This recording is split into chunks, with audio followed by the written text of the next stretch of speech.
Les hommes te poseront la question, où est celui qui a fait ça? Mais toi, tu n'auras pas la réponse de ce monsieur. Toi, tu diras, il est vivant. Il est le même hier, aujourd'hui. C'est ta déclaration pendant les 30 jours. Tu diras, celui qui m'a touché est vivant. Tu diras, celui qui m'a touché, tu peux aussi le vivre. Tu diras, celui qui m'a rencontré, tu peux aussi le rencontrer. Voici ce que j'ai constaté dans Jean 9, 1 à 12. Louis II, que vous avez pour la majorité d'entre vous, dit, commence le verset 1, Jésus vit en passant. Ça c'est Louis II. Une deuxième version, parole de vie. Il dit, comme il s'en allait, Jésus aperçut. Français courant dit, en chemin, Jésus vit un homme. C'est la troisième version que je vous présente. La quatrième version, c'est Darby. La version Darby, elle dit, et comme il passait, il vit un homme aveugle. La sixième version que je vous propose, c'est King James. Là, c'est une version anglaise. Là, il est dit, and as Jesus passed by. Toutes les 5 versions et beaucoup d'autres disent la même chose dans Jean 9, verset 1. Aujourd'hui, il s'agit de ça, le verset 1. Jésus vit l'aveugle quand il passait.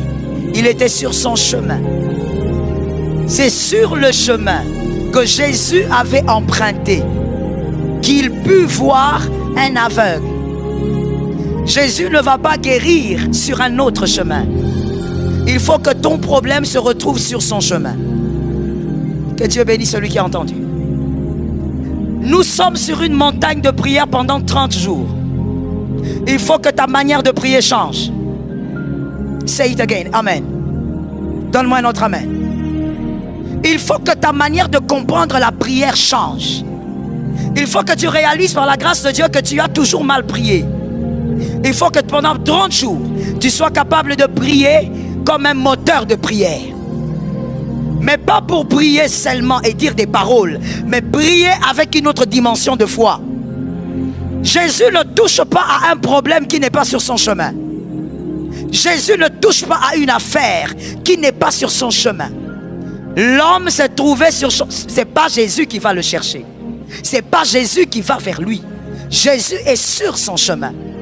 Tous les théologiens ont interprété cette écriture en disant, sur son chemin, il partait et il vit.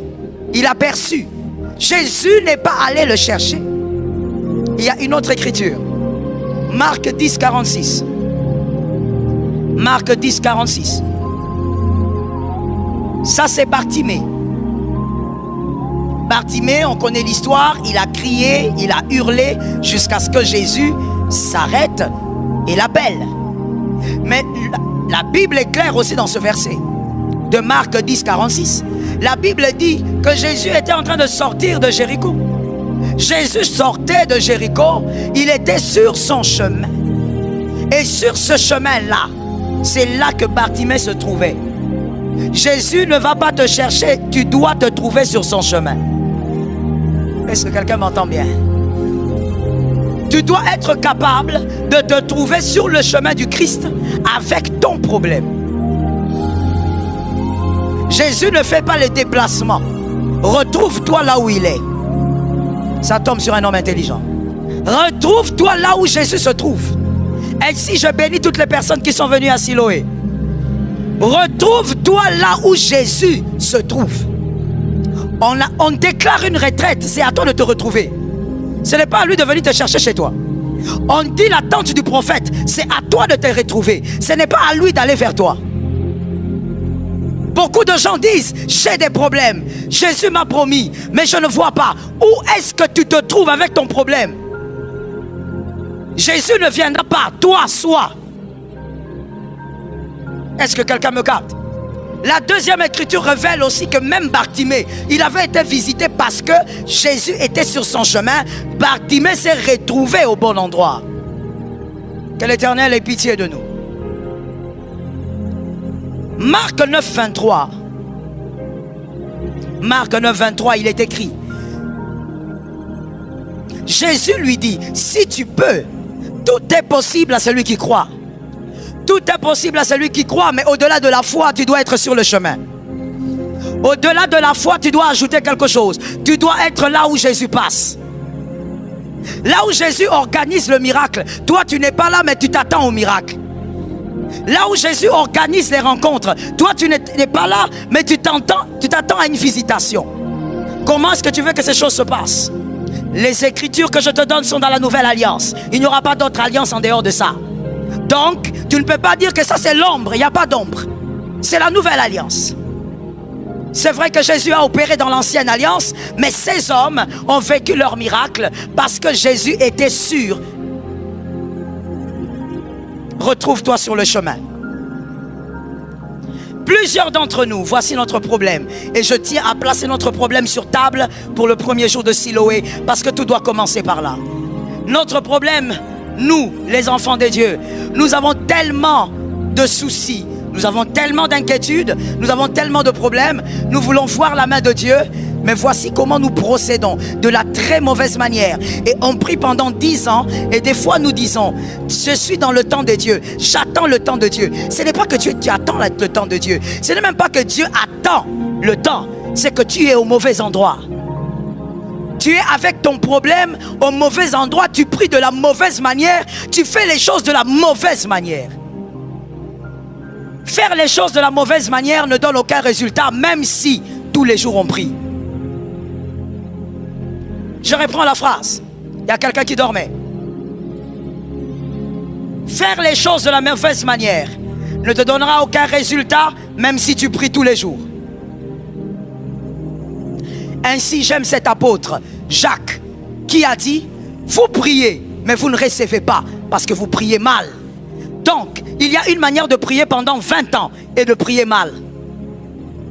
Et c'est là qu'on accuse les hommes, on accuse les pasteurs, on accuse les prophètes, on accuse le monde entier, on accuse toutes les églises. Les églises sont des aventures. Non, le plus grand aventurier, c'est toi.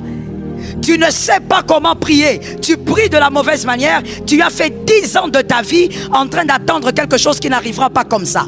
Dis à ton frère, ça n'arrivera pas comme ça. Non, je ne t'ai pas demandé de parler en l'air. Dis à ton frère, ça n'arrivera pas comme ça. En dehors de la foi, il faut qu'une rencontre soit faite.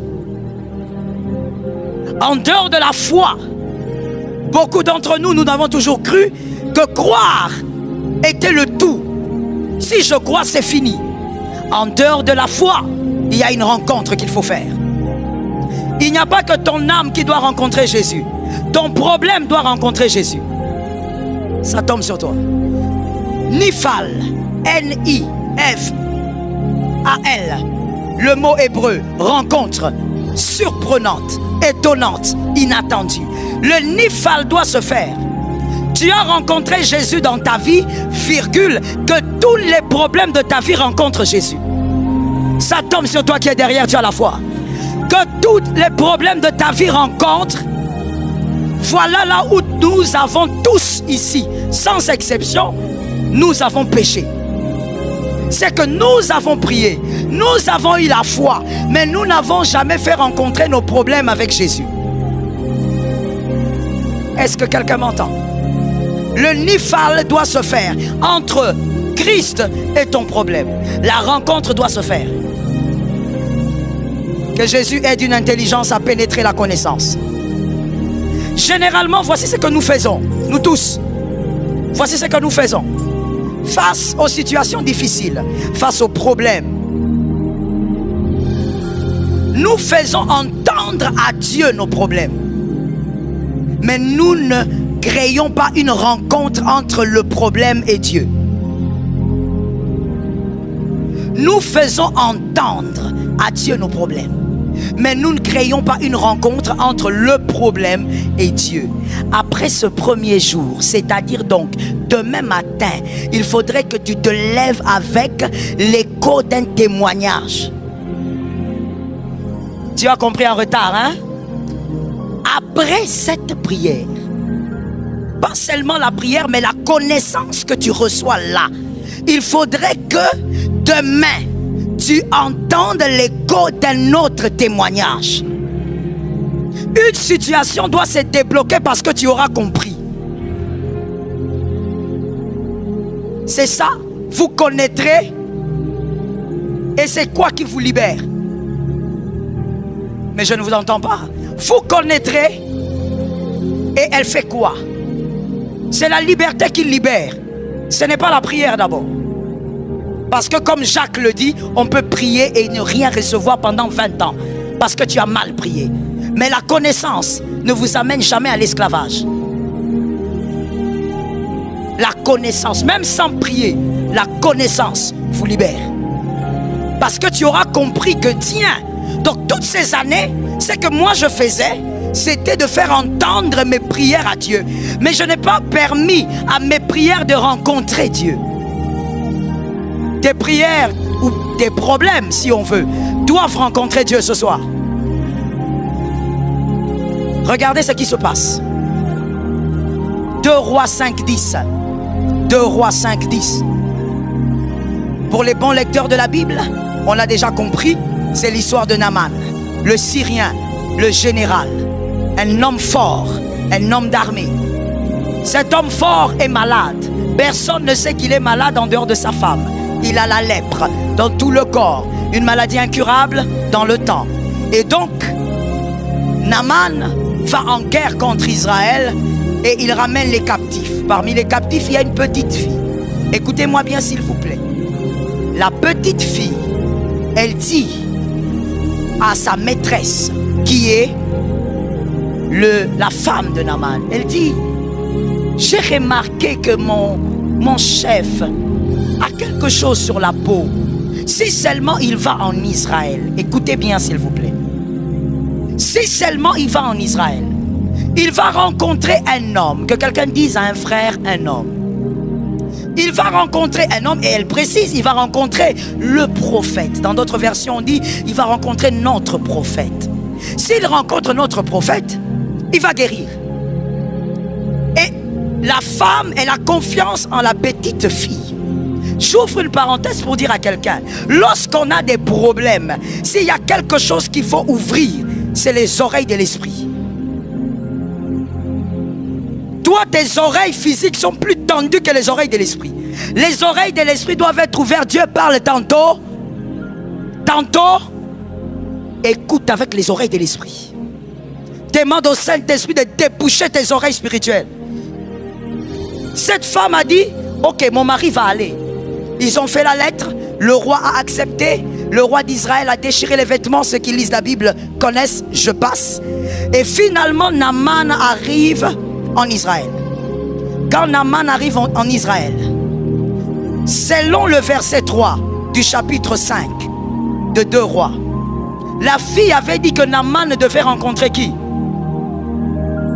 Le prophète. Réagissez s'il vous plaît de ce côté, hein? Je sens que faut réagir, d'accord? C'est important pour la foi. Quand on vient à un culte des miracles, il faut savoir comment ça fonctionne. La fille avait dit à Naaman, si tu rencontres qui? Le prophète. Donc le monsieur qui ne connaît pas comment ça se passe cette affaire de miracle, lui il est syrien, il n'est pas israélite, il ne sait pas comment ça se passe ces choses. Il dit, je vais rencontrer qui?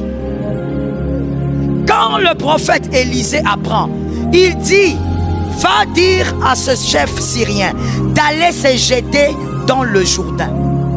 On annonce au chef syrien que Élisée a dit, il ne va pas te voir, va te jeter dans le Jourdain. Élisée comprenait quelque chose. Le problème ne se résout pas à cause des hommes. La petite fille peut ignorer parce qu'elle est petite fille. Mais un prophète ne doit pas ignorer ça. Donne-moi un amen d'un homme normal. Un bébé spirituel dans l'église, il peut ignorer. On pardonne son ignorance parce qu'il est bébé spirituel. Mais quelqu'un qui entend la parole de Dieu, qui est enseigné dans une église, ne doit pas ignorer que le problème d'une vie n'est pas résolu parce que tu as rencontré un homme. Élisée a dit, si je rencontre cet homme, Cet homme ne vivra pas la guérison parce que le miracle arrive parce que le problème rencontre Dieu. Élisée donc, il se fait invisible et il dit, va te jeter dans le Jourdain. Le Jourdain qui est l'image du Christ, il faut aller se jeter dans le Jourdain. Que ton problème rencontre le Christ. Frère, tu as déjà rencontré Jésus, tu as donné ta vie à Jésus. Tu connais même la date de ton baptême. Tu as même les certificats de baptême. C'est bien. Maintenant, tu vois dans la vie de tous les jours, il faut que chaque problème rencontre Jésus. Si dans la prière, tu pries comme un homme ignorant, Seigneur Jésus, frère, tu vas attendre des années, des choses qu'on doit avoir dans 2 ans. Le problème doit être amené vers Jésus. Naaman a eu le miracle parce qu'il a pris sa lèpre. Il est allé rencontrer Jésus. Ce n'est pas en rencontrant un prophète qu'on est guéri. C'est en rencontrant Jésus qu'on vit le miracle. Que quelqu'un lève sa main droite et dise, Seigneur, donne-moi la victoire. Et aide-moi à comprendre que c'est toi le Dieu des miracles. Rencontrer un homme ne suffit pas. Mon problème doit te rencontrer. Que l'Éternel exauce ta foi. Naaman va, et d'ailleurs Naaman est en colère. Naaman qui dit, moi je veux voir Élisée. Vous m'envoyez me laver dans une eau boueuse, sale. Comme si chez nous il n'y a pas de rivière. Pourquoi vous m'envoyez là-bas? Alors que Naaman ne comprenait pas. Lorsqu'un problème commence à se focaliser sur un homme, le problème là va vieillir. Je reprends la phrase pour celui qui dormait. Lorsqu'un problème dans ta vie, je te parle à toi, je ne parle pas au voisin. C'est à toi que je m'adresse, alors tu m'écoutes comme si tu étais seul dans la salle. Lorsque ton problème à toi se focalise sur le pasteur Joël, se focalise sur un quelqu'un prophète, tu vas moisir avec ton problème. Et je veux même vous choquer en vous disant, lorsque vous allez même voir un prophète, parce que vous croyez en sa grâce, vous voulez que Dieu vous parle, vous voulez être orienté. Si vos motivations sont exclusivement sur l'homme, Dieu ne vous parlera pas avec exactitude. Je vais encore vous réchoquer. Le prophète en tant qu'homme va parler, mais Dieu n'aura pas parlé. Et j'entre encore dans un 3e choc. C'est que la vérité que vous, des fois, vous ne savez pas, je dis vous, je parle des fidèles, c'est que lorsqu'on est un prophète ayant le don prophétique véritablement mandaté et qu'on n'a pas été brisé au niveau de la chair, de son orgueil, lorsque quelqu'un vient te voir, même si tu n'as rien vu, tu vas parler.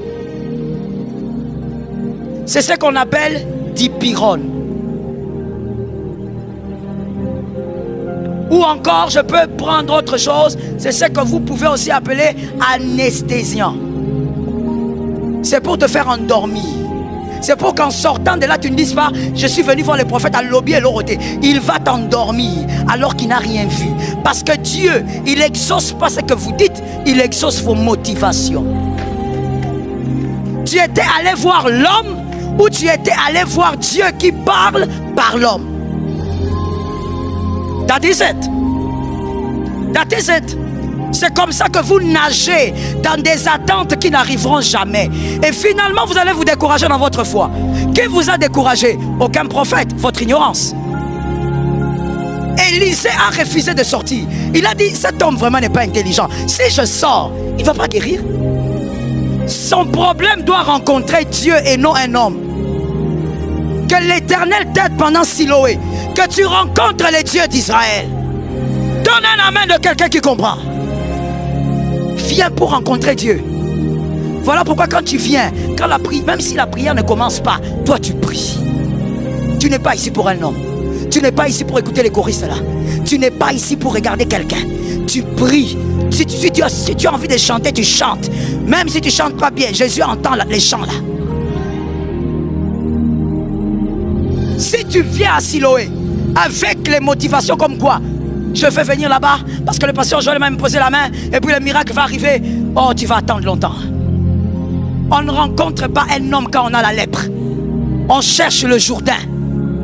Saute dans le Jourdain. Le premier problème que nous avons tous. Ton problème, tu l'amènes à qui? À une rencontre vers le Christ ou vers les hommes? Je veux vous dire quelque chose des fois qui vous passe. Vous n'y pensez pas, mais voici la réalité. Lorsque tu entres dans le bureau d'un pasteur, tu as tes problèmes. Tu passes combien de temps pour exposer ton problème? Je choisis le problème le plus grave que tu as aujourd'hui et d'ailleurs qui n'est pas encore résolu. Essaye un peu d'imaginer. Si le pasteur te donnait le temps de parler, combien de temps tu prendrais dans le bureau? Combien? Quelqu'un a dit 2 heures, quelqu'un d'autre 3 heures. J'aime les personnes vraies qui sont là. Quelqu'un d'autre 1 heure, quelqu'un d'autre? Alors voici le problème. Tu n'as peut-être jamais pensé à ça, mais c'est de ça qu'il s'agit aujourd'hui. Quand tu passes 2 heures ou même 1 heure non-stop en train de parler de ton problème, as-tu déjà pris le même temps pour parler à Dieu du même problème?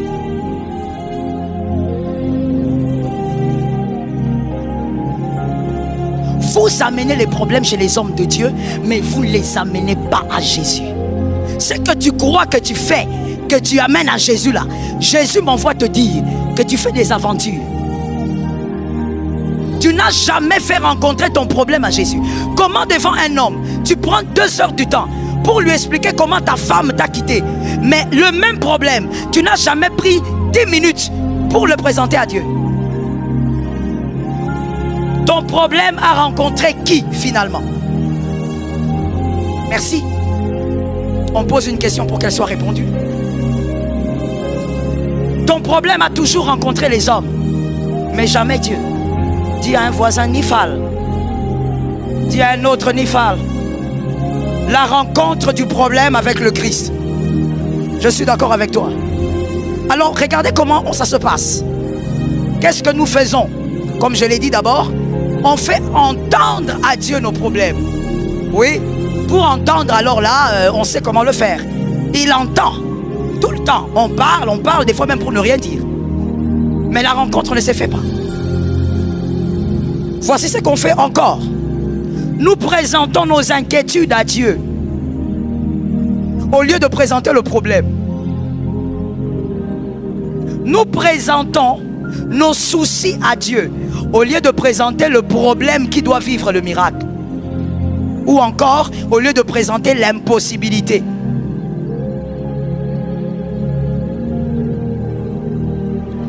Écrivons et retenons pour la vie, s'il vous plaît. Votre problème doit être conduit par Dieu, par le protocole appelé la foi. Votre problème doit être conduit à Dieu par le protocole qui est appelé la foi. Par la foi, il faut prendre votre problème et amener ce problème à rencontrer Dieu. Au lieu de présenter à Dieu vos inquiétudes, de présenter à Dieu vos lamentations. Nous ne prions pas. Nous lamentons devant Dieu. Nous ne prions pas. Nous présentons à Dieu nos inquiétudes. Matthieu 11, 28. Matthieu 11, 28. Il est écrit, un verset de l'école du dimanche, mais je veux le reprendre pour ceux qui ont raté ça. Venez à moi, vous tous qui êtes fatigués et chargés, et je vous donnerai le repos. Il dit, venez à moi, vous tous qui êtes fatigués. Es-tu fatigué de ce problème-là? C'était une question. Ah, je comprends qu'il y a beaucoup de gens qui sont venus nous accompagner. Il y a beaucoup de gens qui n'ont pas de problème ici. Vous êtes venus nous assister, ce n'est pas un problème. Je repose la question pour ceux qui ont des problèmes. Est-ce qu'il y a un problème qui te fatigue? J'en ai tellement moi ici. C'est pourquoi je suis venu à Siloé. J'ai tellement de problèmes qui me fatiguent. As-tu des problèmes qui t'épuisent? Il dit venez à moi. Il n'a pas dit allez au pasteur. Je sais que je suis en train de te choquer là, mais c'est mon travail.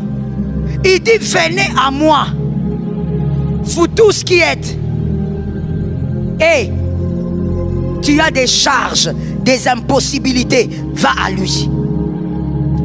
Quand tu iras vers lui, tu iras avec quoi? Avec quoi encore? Les problèmes, mon frère. C'est pour ça qu'on est là. Siloé, c'est ça le problème. Celui qui n'a pas de problème ne vient pas à Siloé. Tu amènes tes charges. Et il fait quoi? Il te donne les repos. Le chiffre 7. Il te donne le repos. Écoute mon frère. Regarde-moi très bien et écoute-moi. Il n'est pas possible de donner à deux personnes différentes le même poids et que ces deux personnes gèrent ton poids. Je veux reprendre et je veux... Mais il n'est pas possible de donner à deux personnes distinctes une certaine charge et que les deux personnes gèrent la charge convenablement. Lorsque vous avez une charge, vous allez le donner forcément à quelqu'un. C'est votre charge. Ils sont à deux. Vous devez le donner quelque part. Et vous devez choisir. C'est ce que toi et moi nous faisons. Et voilà pourquoi nous ne sommes pas exaucés. Que Dieu ait pitié de nous à Siloé. Que les choses ne se terminent pas comme ça. Ça tombe sur toi. Il faudrait qu'à Siloé, comme c'est le début de l'année, que nous puissions bien faire les choses, qu'on avance avec des miracles sur miracles. J'ai un poids. Il y a deux personnes. Il y a Dieu et il y a mon ami. Il y a mon frère. Il y a mon pasteur. Et ce que vous voulez. Maintenant, ils sont à deux. Je dois donner ça à quelqu'un. Jésus est clair. Voilà pourquoi Jésus n'a pas dit, écoute, prends tes affaires, transfère ça au pasteur Joël et puis elle va m'amener ça. Parce qu'en réalité, ça ne peut pas se passer comme ça. Tu dois donner ça à quelqu'un. Et ça doit être une seule personne. Il dit donc, venez. Parce que si je prends la charge, je le donne au pasteur Joël. Et qu'après je vais chez Dieu. Seigneur, s'il te plaît, aide-moi. Seigneur, s'il te plaît, aide-moi. Est-ce que je peux savoir où se trouve ta charge? Ta charge est où? Chez le pasteur. Bon, tu veux que lui fasse quoi? Nous avons tendance à penser que quand on parle aux hommes, parce qu'on se sent bien, on croit que c'est l'essentiel. Je suis humaine comme toi. Je sais que quand tu as tendance à parler à un être humain, tu te sens des fois dégagé. Je sais. Mais le problème ici, ce n'est pas de se sentir dégagé. Jésus a dit, je ne veux pas seulement que vous soyez dégagés. Je veux vous donner 2024, tu veux quoi? Il faut choisir. Tu veux le repos, c'est-à-dire que la situation change, que le miracle arrive, ou tu veux seulement être dégagé? Il faut savoir ce que tu veux. Tu veux quoi? Comment tu veux que ça se passe là-bas? Écoute-moi bien maintenant. Voici une bizarrerie que des fois vous ne lisez pas dans la Bible quand vous ouvrez vos Bibles. C'est pourquoi il faut lire la Bible. Quand je donne mon fardeau au pasteur Joël, le pasteur Joël, comme une bergère, elle peut prier, elle peut intercéder pour moi. Elle dépose le fardeau auprès de Jésus. Mais écoutez, si moi je ne sens pas le poids jusqu'à les dégager ici, lorsque Dieu me bénira, je ne connaîtrai pas le prix. Le prix de ma délivrance, je ne la connaîtrai pas. Voilà pourquoi, à chaque fois qu'une personne vient me voir, pour une prière, pour un cas quelconque, et qu'il faut jeûner, je ne jeûne jamais seul. Les personnes qui ont déjà jeûné avec moi dans la prière, levez la main. Pour votre propre cas, vous êtes venu me voir et je vous ai mis en jeûne. Toujours. Je vais te mettre en prière. Parce que tu dois toi-même aller à Jésus avec le fardeau. C'est lui qui te donne le repos. Moi, je suis comme celui qui est en train de pousser. Je te pousse. Je suis comme celle qui allume le feu. Mais toi-même, tu dois avoir le feu. Que quelqu'un dise à son frère, toi-même, tu dois brûler. Oui. Moi, je souffle le feu. Comme quand vous allumez le feu avec le brasero. Je souffle, je t'encourage. Dans la prière, je prie avec toi. Mais toi-même aussi, je te dirai, jeûne. Si tu ne connais pas le prix du poids, tu ne connaîtras pas le prix de la délivrance. Aide-moi à dire à 3 personnes ce que tu viens d'entendre.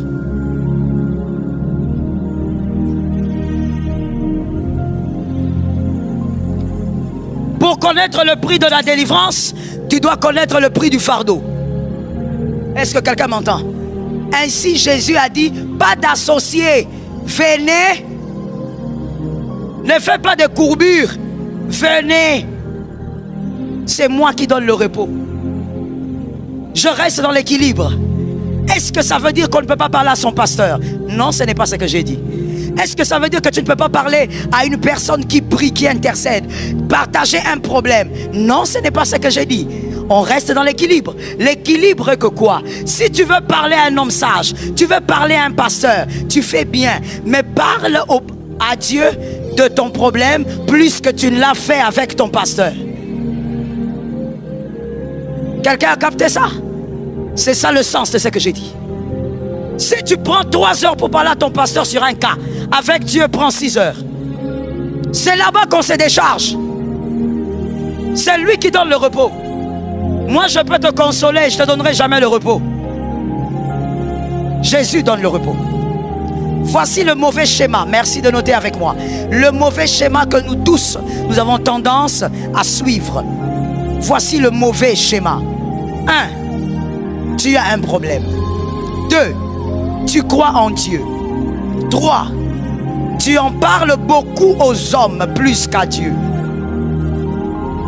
Tu en parles beaucoup aux hommes plus qu'à Dieu. Ça c'est le 3. Retenez pour la vie. Enseignez-les à vos enfants si possible. Lorsque vous parlez plus aux hommes qu'à Dieu, premièrement, vous êtes en train de vous créer une mauvaise presse.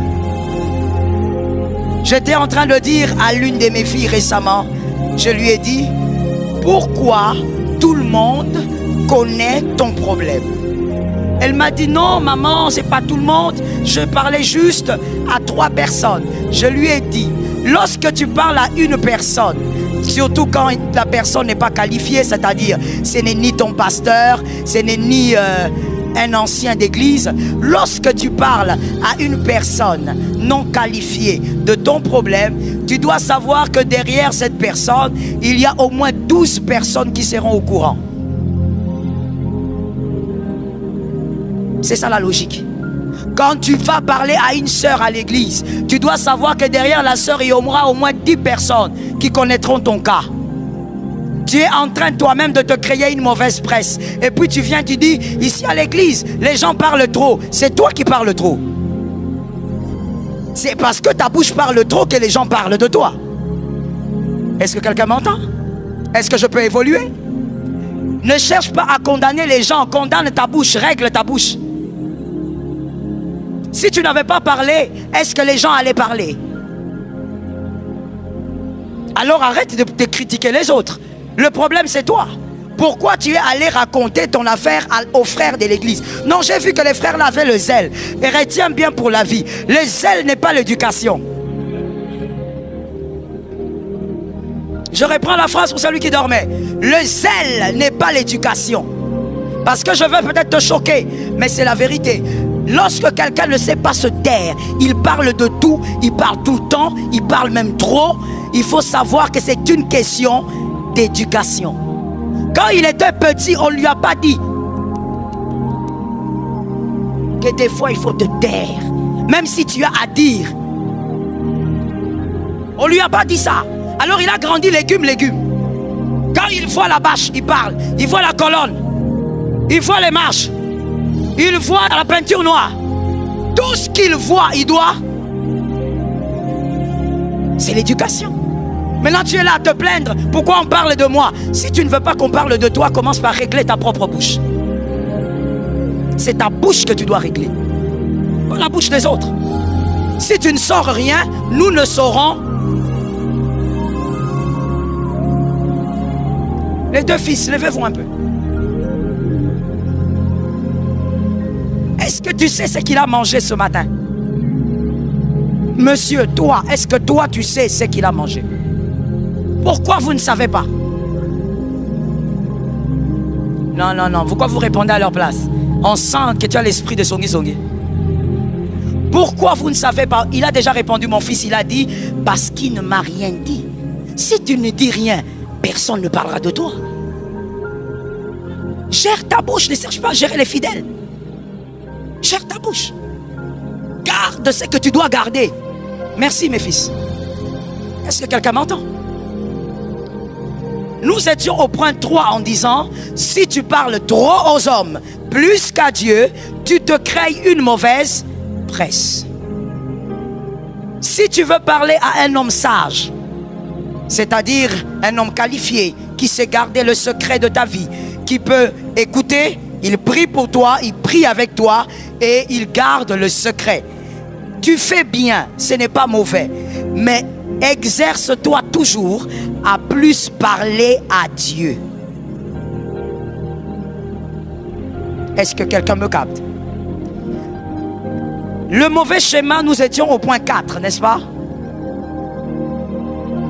C'était au point 3, vous avez raison. Tu en parles beaucoup aux hommes. Le 4, tu présentes ta peur à Dieu, ton humiliation, ton indignation. Des fois même, il y a des gens qui vont en retraite. 4 jours de jeûne à sec. Quel gaspillage. Pour présenter à Dieu son indignation, sa honte, son chagrin, sa douleur. Tu as gaspillé le jeûne. Alors que le jeûne produit l'onction. Toi, tu viens de gaspiller le jeûne. Tu entends, mon fils? N'entre jamais en retraite comme ça pour aller présenter à Dieu ton indignation, ton humiliation. Tu présentes à Dieu, qu'est-ce que je dis encore là? Ton chagrin, surtout ça. Lorsque nous croyons que nous avons présenté à Dieu notre sujet de prière, en réalité, on a présenté à Dieu nos chagrins. On ne présente pas à Dieu hagard. C'est ce que toi tu fais en prière. Tu entres en prière, Seigneur, tu vois comment ça me fait mal, je souffre, Seigneur, ça ne va pas, Seigneur intervient, Seigneur intervient. Qu'il intervienne sur thank you. C'est simple, mais on n'arrive pas à le faire. Et puisqu'on n'arrive pas à le faire, on passe à côté des exaucements. Ce qui devait arriver en décembre, jusqu'aujourd'hui tu attends. Pourquoi tu prends 2 heures pour présenter à Dieu ton chagrin, tes lamentations? Seigneur, tu vois tel que je suis là. Tu vois comme je suis là. Tu n'es pas là pour présenter à Dieu Agar. Reste focalisé sur Sarah. Est-ce que quelqu'un me capte? Un gaspillage de temps. Tu gaspilles le temps, tu gaspilles l'énergie et tu gaspilles même le jeûne que tu fais. Et tu sors de ces moments d'intimité là. Tu dis, ah, j'ai prié. Je viens de prier. J'étais en retraite. Pour quel résultat? Rien. Tu es toujours tel que tu es. Ah, ce n'est pas le Dieu que je connais. Non, non, non, non, ce n'est pas le Dieu que je connais. Le Dieu que je connais, quand tu entres, et tu entres convenablement, tu fais présenter à Dieu tes problèmes. C'est Dieu répond avant même que tu ne sortes. Est-ce que quelqu'un m'entend bien? Ce Dieu-là est tellement mystérieux. Tu sais, liste Noël, les retiens pour la vie. Lorsque tu fais bien les choses dans la prière, tout autour de toi devient dangereux. Tout autour de toi devient contrôlé par un système spirituel divin. Tout. Je dis bien. Mon fils blanc, levez-vous. J'étais allé dans une retraite. Je l'ai fait lever parce qu'il est le témoin de ce que je veux dire. J'étais allé dans une retraite il y a de cela combien d'années? Là où quand j'étais allé chez Lily, il y a des années, il y a peut-être 5 à 6 ans. Je suis allé dans une retraite, je le faisais souvent quand les enfants avaient des examens, tout ça, et que Dieu me convainquait d'aller prier. Je ne voulais pas laisser les enfants comme ça pendant la période des examens. Je devais être là pour surveiller comment ils étudiaient. Donc, je faisais les retraites près de la maison. Il y avait l'une de mes filles qui avait un hôtel là-bas. Et donc, elle me réservait toujours une chambre. Elle disait, maman, quand tu veux venir en retraite, tu viens dans la chambre. Donc, j'avais ma chambre là-bas. Et j'allais prier. Pas loin de la maison, on peut même aller à pied. Une fois, comme toutes, je suis allé en retraite. Je suis entré, je crois, pendant 4-6 jours. Je jeûnais à sec. J'étais à mon 6e jour, en train de prier. Au-dessus, je ne sais pas d'où elles venaient, ces filles-là. Il y avait des filles au-dessus, je crois que c'est une fille qui vivait. Et ses copines sont venues la voir. Il y avait du boucan. Je n'arrivais même pas à prier. J'étais tellement affaibli par le jeûne. J'étais à mon 6e jour à sec. J'étais tellement affaibli que j'ai dit, mais je veux faire comment? Alors, mon téléphone toujours éteint. J'ai dit, bon, je veux attendre un peu plus tard. Je vais appeler ma fille pour lui dire, il y a eu trop de bruit au-dessus. Toute la nuit, c'était du bruit. Je dis, Seigneur, donne-moi la paix dans ces jeûnes, ça ne va pas. Et le matin, il vient me voir, envoyé par mon mari. Quand il vient, Il toque, je vois c'est lui, j'ouvre. Il me donne le message de mon mari. Et puis j'en profite, je dis bon, va dire aux filles qui sont dessus de calmer un peu, c'est trop de bruit. On n'arrive pas à prier. Il est parti. Ces filles l'ont ramassé. Vous connaissez la fille quinoise? La bien mal éduquée là, non? Les filles l'ont ramassé. Le garçon là, il était lessivé. Ça veut dire qu'il n'avait jamais entendu les insultes des femmes. Les femmes bien imposées, elles l'ont ramassé, l'ont lessivé. Lui, quand il a compris que ça ne va pas marcher, il a laissé. Mais pendant qu'il descendait les escaliers, les filles, moi-même en bas, j'ai commencé à entendre. Elles ont commencé à parler. Retraite Nini. Elles ont dit certaines choses que je me refuse de répéter ici. Elles ont insulté les hommes de Dieu. Elles ont ramassé les hommes de Dieu de la ville. Elles ont parlé. Il est venu me voir. Il m'a dit, maman, je veux parler à maman Lily qu'on sorte ces filles. Je dis, chut, laissez faire les choses. Rentre.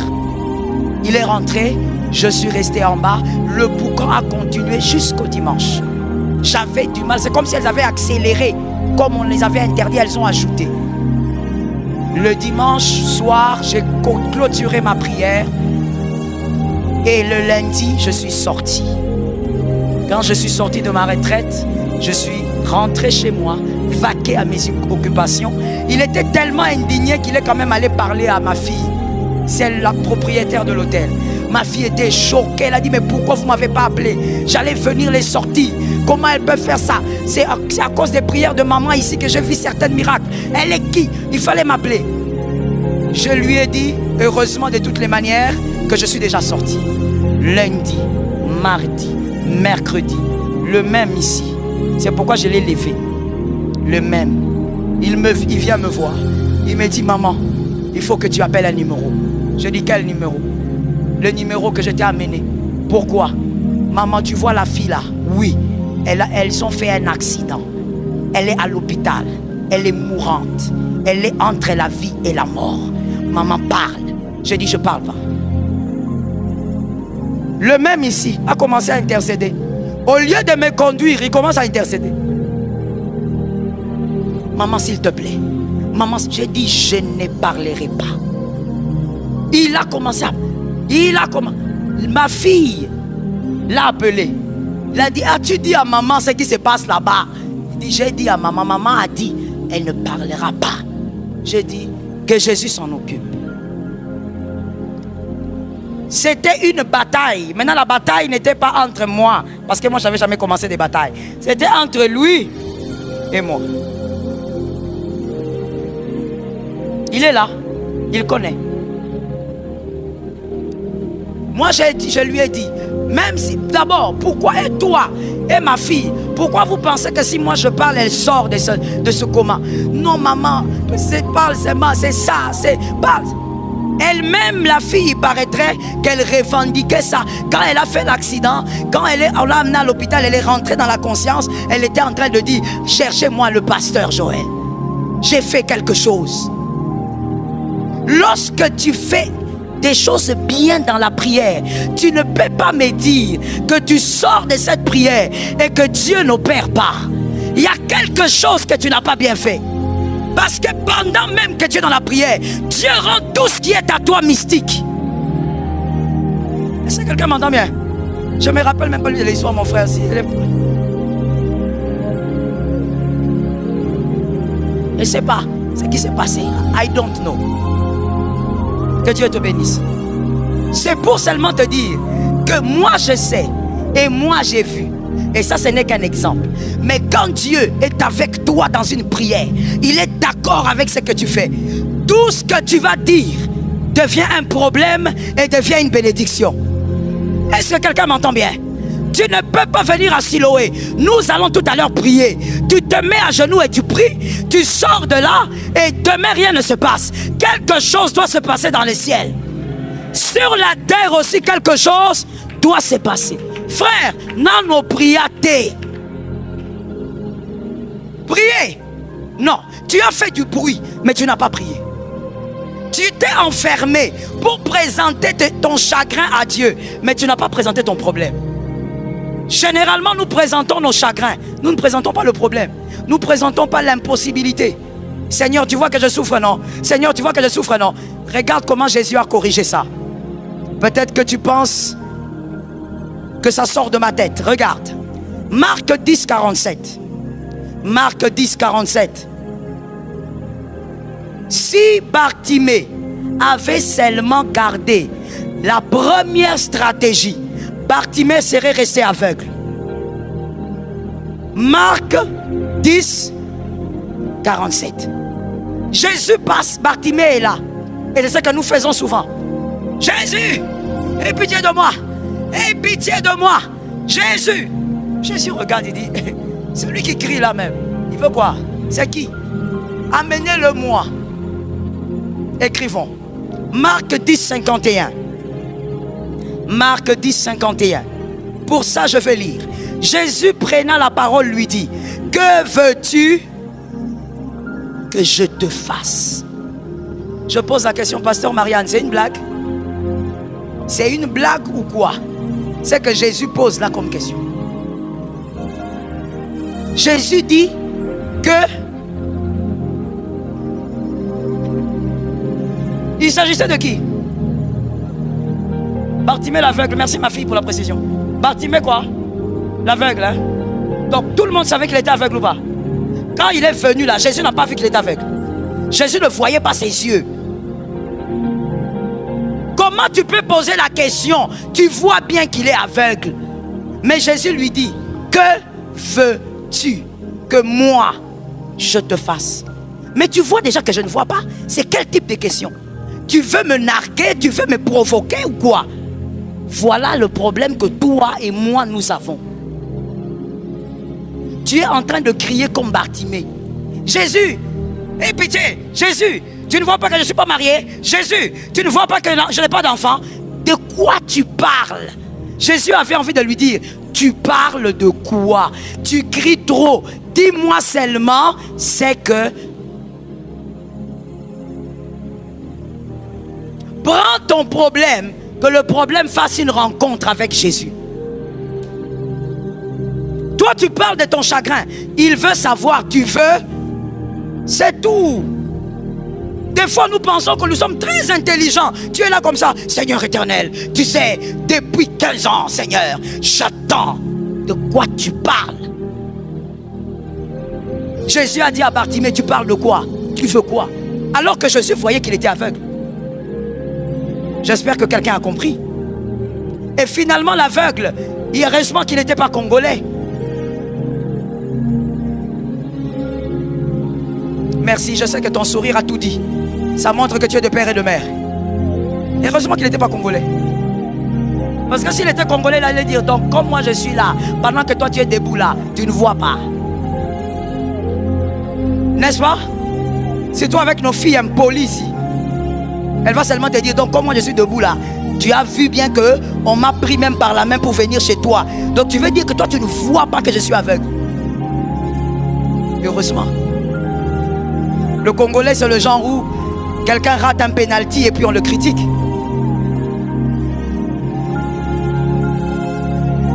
Très bizarre, hein? Un joueur, un grand joueur comme ça, il rate un penalty et puis tu critiques.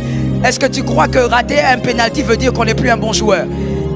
C'est n'importe quoi. Mais ça c'est propre à nous, les Congolais. Parce que tu as raté un penalty, il oublie tout. Tous les buts, il oublie. Il oublie que tu es un bon joueur, il oublie. Je vais te choquer en disant un bon joueur doit rater les pénaltys. Un bon joueur doit rater. En ratant, il saura comment ne pas rater. Est-ce que quelqu'un m'entend bien? Non, quelque part, il faut que je parle de cette parenthèse. Dis à ton frère, tu sais, tu es Congolais, tu dois guérir. Tu lui as dit? Tu es sûr qu'il a entendu? Ou il a frimé? Bon, répète ça à quelqu'un d'autre. Tu sais, tu es Congolais, tu dois guérir.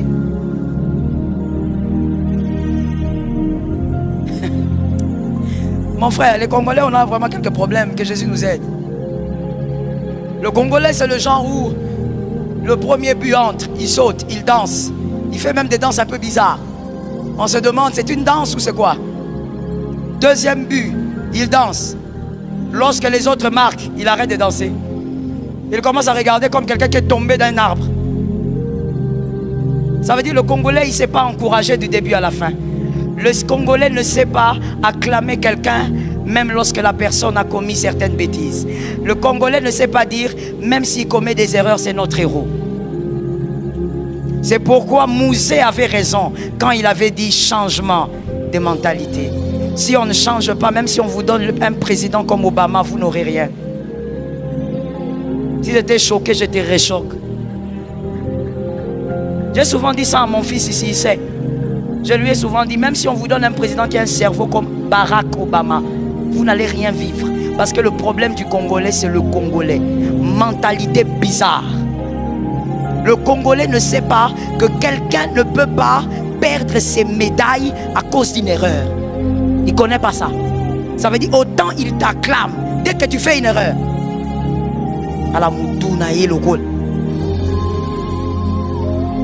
Voilà pourquoi vous avez rarement des héros. Dans tous les domaines de la vie ici au Congo, vous avez rarement des héros que vous avez ascensés, adolescents et aujourd'hui qui ont des cheveux blancs, que vous continuez à acclamer. Vous n'en avez pas. Parce que vous tuez toujours. Quelqu'un qui a joué un match, qui a travaillé comme ça, mais à cause d'un penalty. Oh!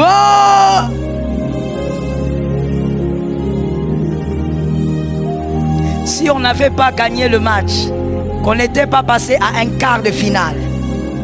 Merci. Tu connais ton frère, tu te connais.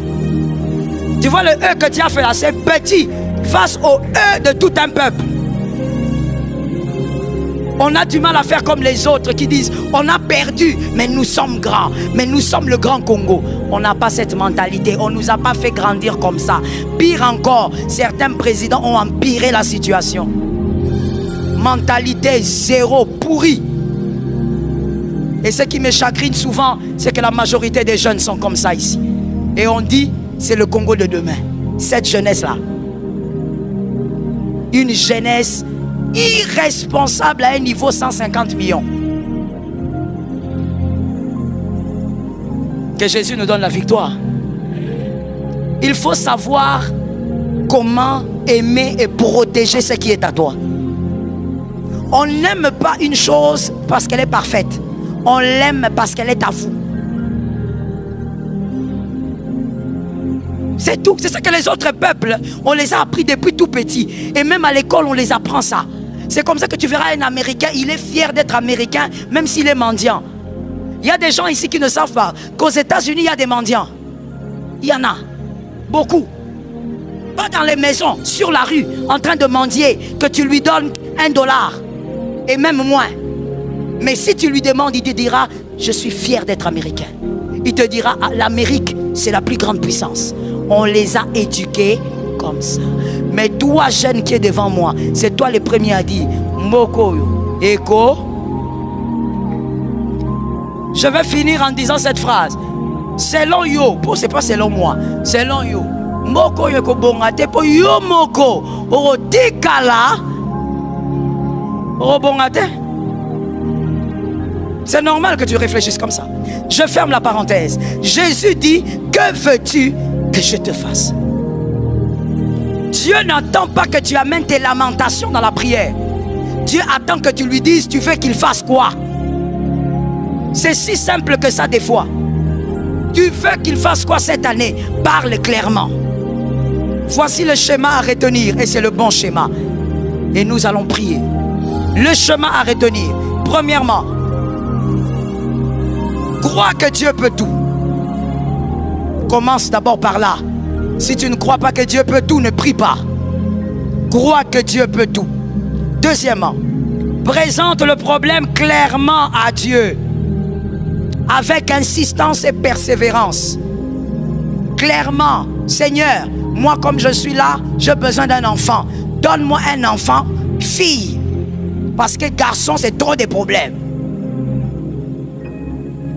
Voilà. Tu demandes avec précision. C'est ça qu'il a dit à Bartimée. Tu veux quoi? Oh Seigneur, je veux que...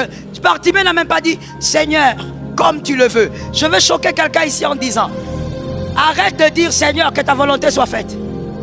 Demande la chose que tu veux. Si ce n'est pas la volonté de Dieu, c'est ton papa, il ne va pas te donner. Arrête Arrêtez avec ces prières hypocrites et sans fond en réalité. Non seulement c'est hypocrite, mais ça n'a pas de fond. Dieu te demande, tu veux quoi? Bartimée, tu veux quoi? Il n'a pas dit, Seigneur, c'est toi mon créateur, fais de moi ce que tu veux. Tu prends le verset, mon fils, tu prends le verset de Salomon, tu mets ça sur ta tête. C'est pourquoi il faut bien lire la Bible. Tu dis non, même Salomon avait dit, ne me donne pas de l'argent. Aventurier, si je t'entends à Siloé, je te sors dehors. Oh, c'est ça la prière des enfants de Dieu. Vous voyez, Salomon avait dit, ne me donne pas la richesse. Il avait dit ça parce qu'il était héritier. Oh, frère, hein? N'est-ce pas que c'est ça? C'est tout.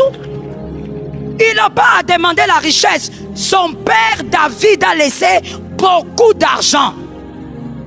Il va demander l'argent pourquoi? Il a regardé, il a dit, ah, Seigneur, ne me donne pas l'argent. Et toi maintenant tu as prié, tu me dis, Seigneur, ne me donne pas l'argent. Si tu me donnes l'argent, je vais te trahir. Ah bon?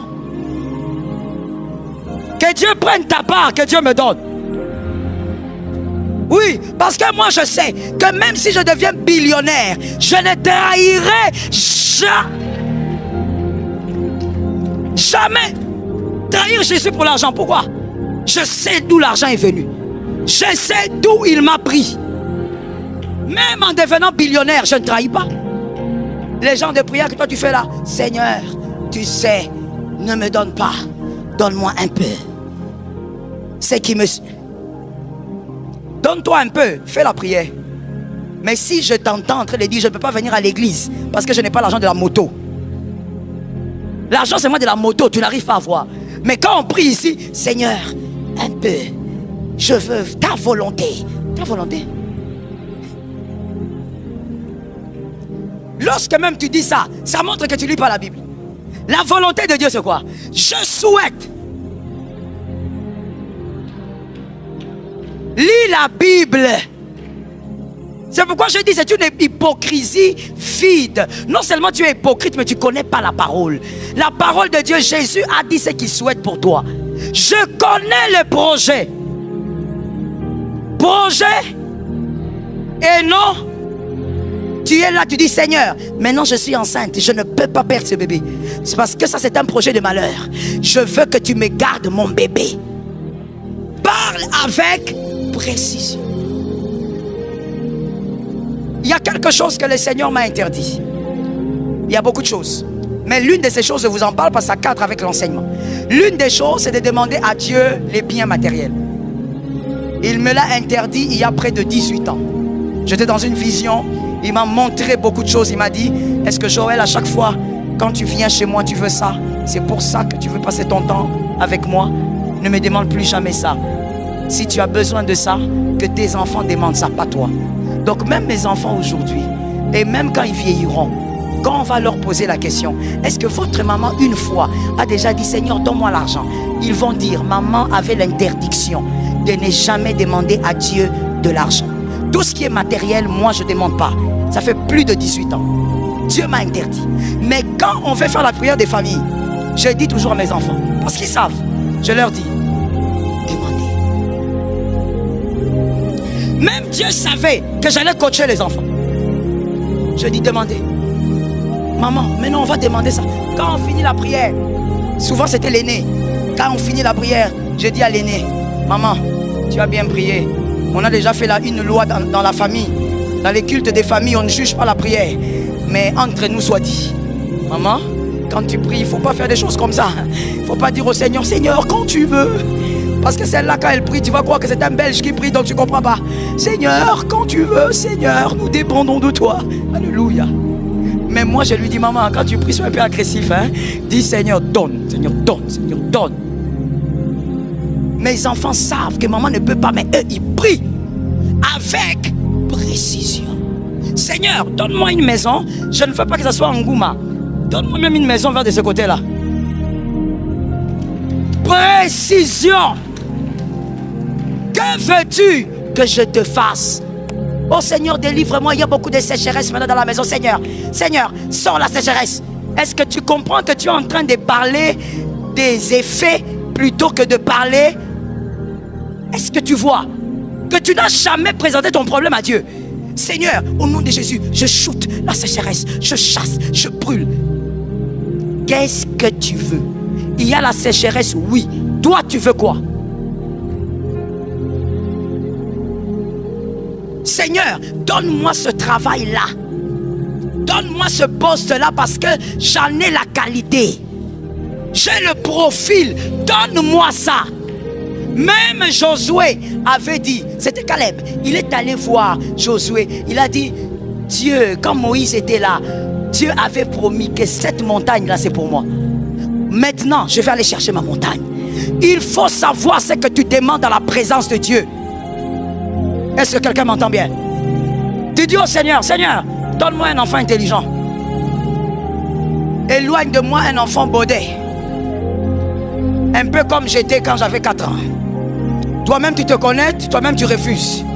Tu dis, Seigneur, éloigne de moi un enfant impudique. Seigneur, donne-moi un enfant sérieux. Seigneur, moi je n'ai pas été Seigneur, je n'ai pas été sérieux, Seigneur. Toi-même tu sais combien d'ex j'ai. Mais donne-moi un enfant sérieux, Seigneur. Demande avec précision. Derrière ma fille, je finis avec ce témoignage. C'est important que tu entendes. Et que si ça peut booster ta foi, que ça booste ta foi. Lorsque l'Éternel a fait l'exode, on a quitté 80 jours. L'homme de Dieu, mon mari, vient me voir, il me dit, maintenant il faut partir. Dieu m'avait déjà parlé, Dieu m'a parlé. Dieu m'a parlé même agressivement. Mais je disais non, non, non, non. Et finalement, comme Dieu il est, quand il te parle, tu n'entends pas. Il va te pousser. Il va te pousser comme il avait chassé Lot. Il te poussera. Lorsque mon mari vient me voir, il me dit, écoute, voici la place qu'on a trouvée. Il m'a amené. Il m'a amené quelque part là vers Kitambo. Il m'a montré. Je regardais, je dis, je veux pas. Il m'a dit, tu veux pas, pourquoi? C'est un endroit bien. Faites attention dans votre vie. Quand vous épousez un homme intelligent, attention. Parce que ce qu'il est capable de vous faire. Il vient, il me dit, oh, mais pourquoi? Ça, c'est un endroit bien. Regarde, si on fait ça, si on casse, si on... Tu sais, quand il parle, moi je regarde pas ses mains, je regarde la bouche. Je refuse. Mais pourquoi? C'est près de Kitambo. Je dis, papa, je veux pas. Cet endroit, je veux pas. Il dit, oh, mais toi, tu veux quoi? Non, moi, je veux seulement l'autre. Il me dit, mais l'autre est là, c'est pas possible. Je t'ai déjà dit, non? Je parlais avec les gens, tu n'as pas entendu ce qu'ils ont dit. Je dis, ok. C'était un vendredi, je me rappelle encore. J'étais dans ma voiture, j'allais vers l'église à la Cité Verte. Je crois que c'est moi qui devais prêcher. Something, hein? Alors, là derrière, j'ai dit à Dieu. En quittant la maison, j'ai dit à Dieu, voici ce que moi je veux. Je veux que tu me donnes tel endroit. Et c'est là que je vais être. L'autre côté là-bas, ils ont accepté. Ils nous ont même dit, amenez vite l'argent.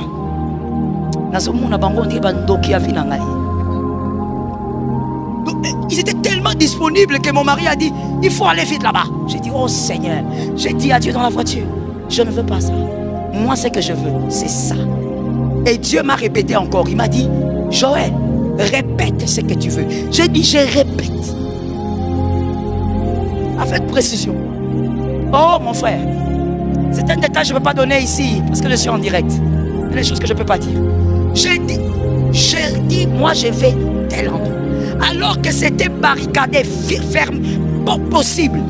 Là où tu es assis, la terre avait dit non. Le ciel a dit oui.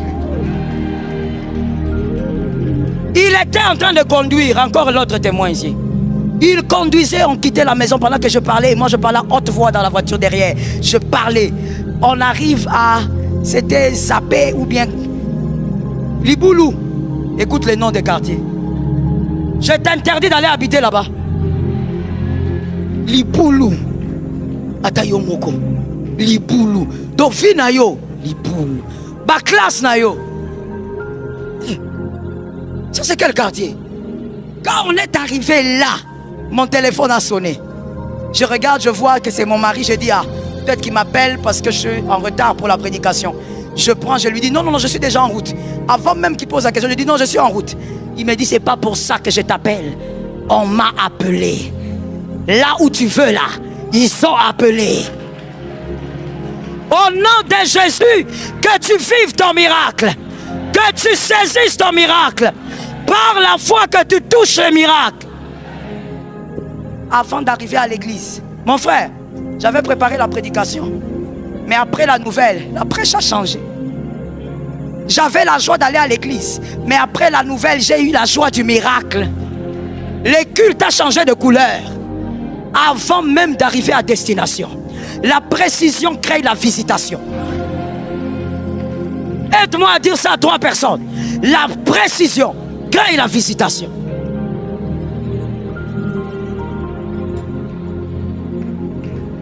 Jésus, le ciel est favorable.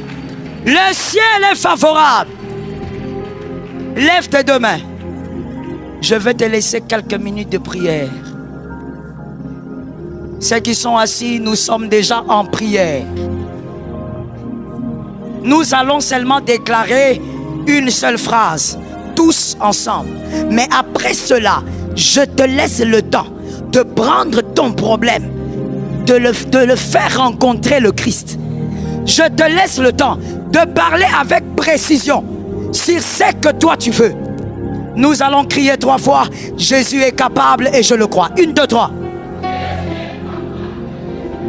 Yes. La 3e. Parle à Dieu. Présente ton problème. Présente ton problème. Sois libre. Prends la position qui te semble la bonne. Présente ton problème. Razayaba Shayababa. Ya Razayaba Shayababa.